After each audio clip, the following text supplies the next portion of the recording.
হযরত রাবেয়া বসরি একবার হজ পালনের উদ্দেশ্যে এক কাফেলার সাথে রওনা হলেন।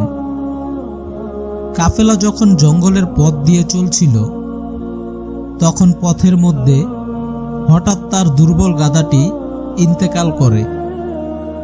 কাফেলার লোকজন অনুরোধ করলেন যে আপনি কোনো মহিলার সঙ্গে অন্য গাধায় চলে আসুন, আর আমরা আপনার জিনিসপত্রগুলো বহন করে নিয়ে যাব।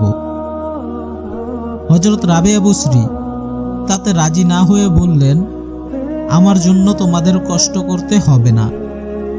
আমি যার ভরসাতে পথে বের হয়েছি তার সাহায্য না পাওয়া পর্যন্ত এই স্থান থেকে নড়ব না।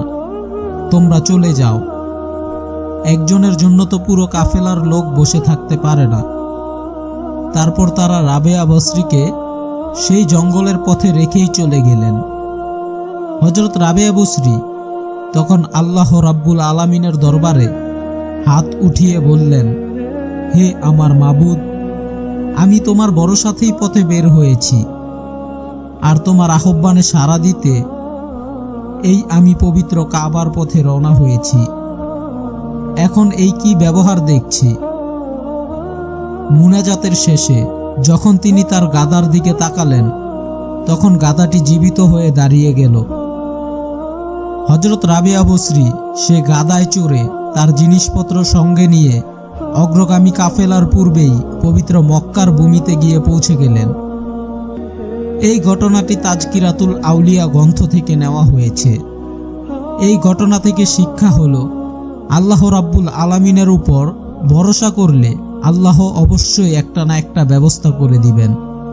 পবিত্র কোরআনে আল্লাহ রাব্বুল আলামিন বলেন, আমার উপরে কেউ যদি পরিপূর্ণ নির্ভর করলে তার জন্য আমি আল্লাহই যথেষ্ট। আল্লাহ পাক অবশ্যই তার জন্য একটা না একটা উপায় বের করে দিবেন।